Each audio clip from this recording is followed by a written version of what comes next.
Kung maaari, gusto mo bang lubusang makalimutan ang mga failed relationships mo? Lahat kayo may mga exes. Bes, meron ka? Gali, meron ka Yes, din? meron. O, simulan natin kay Ron. Kung maaari, gusto mo daw bang lubusang makalimutan ang mga failed relationships mo? Yung mabubura talaga siya sa iyong memorya. Siguro technically, di ba? Hindi naman basta-basta natin makakalimutan yung ex. Hindi, kung maaari nga, kung may chance, may Okay. pipindutin ka lang tapos mawawala. Bubura. Para sa akin, hindi po. Kasi, di ba sabi nga, experience is the best teacher. So parang kasi, yung mga ex kasi natin na yan, may mga good memories din naman sa atin yan and bad. And at the same time, dyan kasi tayo natuto kung ano tayo ngayon. So kasi, balang araw, darating yung panahon na magiging kwento na lang sila. Kaya para sa akin, hindi ko titigilan or kakalimutan yung mga failed relationship. Wala kang gustong mabura. Yes. Because experience is... The best teacher. The best teacher. If experience is the best teacher, ba't nag-enroll ka? For experience teacher. Gali, ikaw, number 2.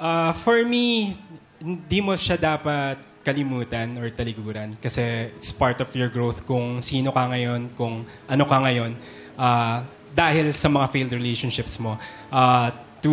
Siguro just to share with you one of my favorite songs, ang sinabi doon, what was lost ain't gone, but you can't just let go because it's a part of you that will make you strong. Embrace your flaws. Anong kanta yan? Bayan ko yan, oh. Yung bayan ko. Beautiful Scars by Maximilian. Beautiful scars. Beautiful scars. All over the Yeah. world. I ain't gonna fight back what I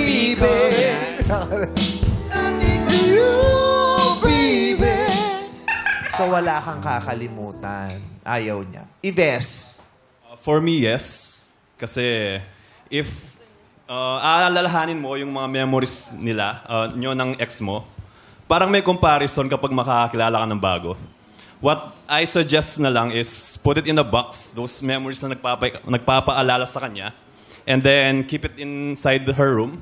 And then maybe after a long time, pag nakita niya ulit, tatawanan na lang. And for me, yun lang po. Mabigat yung braso mo, kaya hawak. Grabe. May alalay na. Ryan, Jugs, wala na kayo. Gusto niyo pa, naawa ako. Parang bigat-bigat talaga. Tulungan ka namin. Kailangan ko tulong. O kaya hawak kayo na yung high table, na cocktail table para makatangan niya lang. Parang ang bigat-bigat yung kagano Baka talaga. nag-gym bago pumunta rito ng alay lang. Oo. Kaya ikaw, kung may chance, gagawin mo yon. Kakalimutan mo.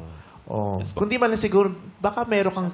O, kung di man, siyempre, ang dami naging ex, iba. Isa doon, merong isa. Ikaw, may gano'n ka. Meron kang isang ex na gusto mo makalimutan. Isang relationship na gusto mo makalimutan. Wala. Ano yun para sa akin, naaalala mo yun, kailangan mo rin alalahanin yun para hindi mo na magawa dun sa... May script ka ba di sa taas? Kasi, Wala. prompter ka. Di ba, minsan parang inaalala yun, para hindi na mangyari ulit. Di ba? Eh, di, kasi yung iba sa sobrang bigat, di ba? Hindi mo naman sila masisisi kung bakit. Kung maaari lang, wag ko siyang maalala o wag kang maalala kung ano man nangyari noon, hindi ko naalahanin. Ikaw, Jackie, meron ka? Wala. Wala din. Okay lang din ako. Kasi yung mga nangyari na nung nakaraan, may lesson yan eh. Baka pag binura ko, pati yung lesson, hindi ko na maalala. So, tabi lang natin yan dyan.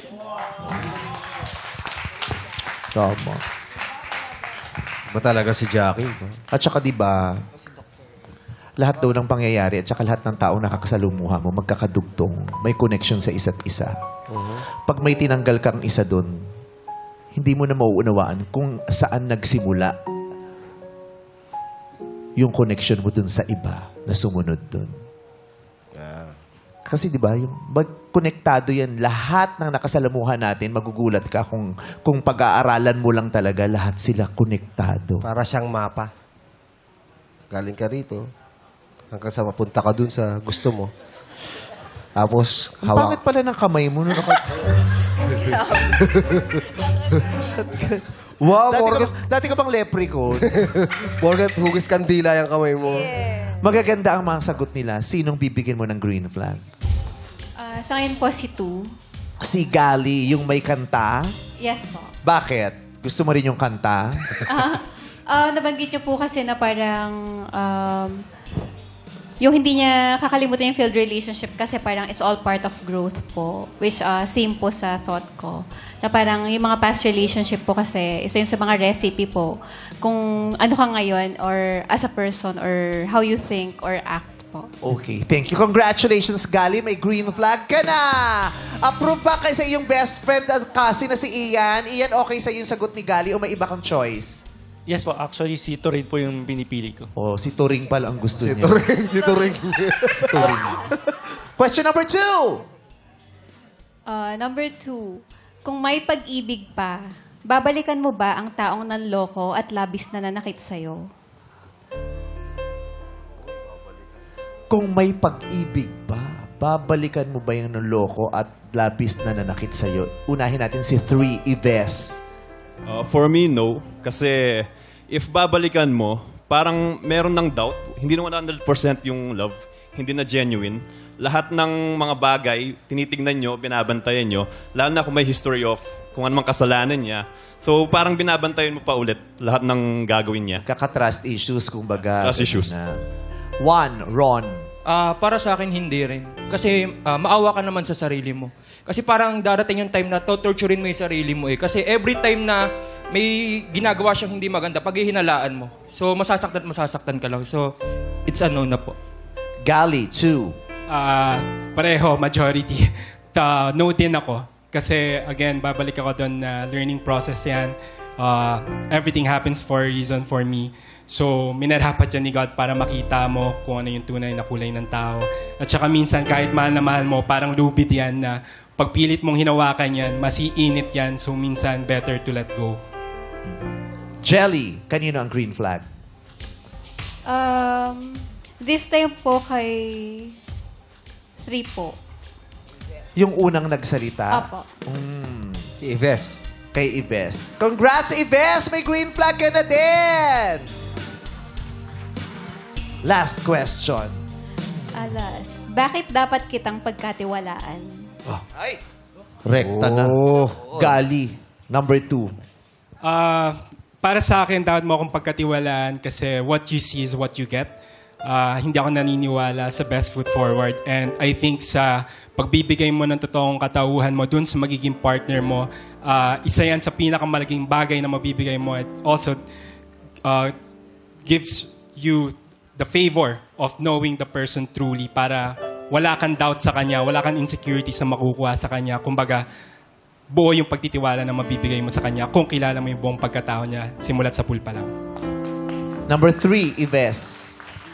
For me, dapat mong pagkatiwalaan kasi I won't show best foot forward. I will be true to myself always. Kung ano mang mali sa akin, I will let you say it to me so that I will know. And I'm open for that kind of criticism. Yun lang po. Number 1, Ron. Dapat mo akong pagkatiwalaan kasi totoo akong tao. Marunong akong tumanggap ng pagkakamali at mas gusto ko yung itinatama ako kapag alam ko na for the betterment naman para sa sarili ko. Tare, no? Parang chat GPT. Iba-iba lang na version. Pero yun din. Diba? Pag hindi mo na gusto, iba pa. Yung ganun. Re-refresh. Pero magagaling sumagot lahat. Okay. Tanungin natin si best friend Ian. Ian, kung ikaw ang magbibigay ng desisyon, 1, 2, or 3?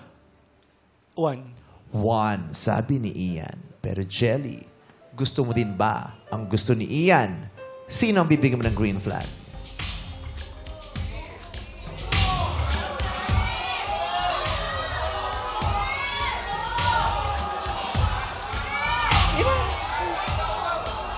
Go, Jelly. 1, 2, or 3?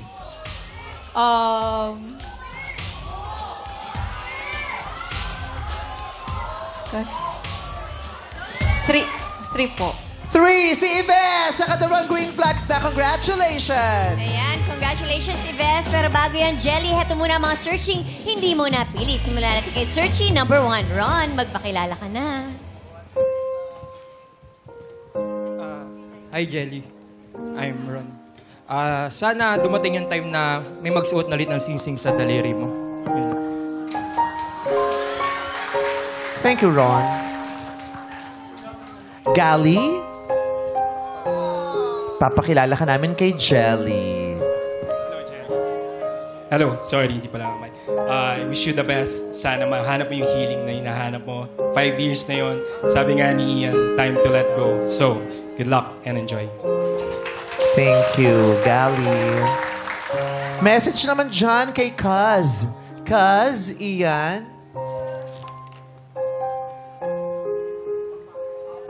Ay, te. I love you. Yun lang. You too. Soft-spoken si Ian, pero maraming ibig sabihin. Jelly, anong sagot mo doon?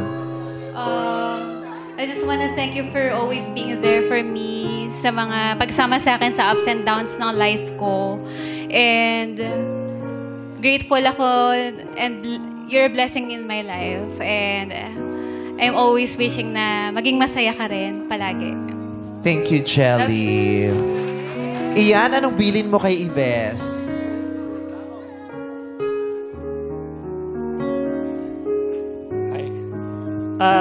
Ingatan mo yung ate ko. So, yun lang naman lagi namin kinoconsider. So, good luck. Asa ka. Ives, tabihan mo na si Jelly dali.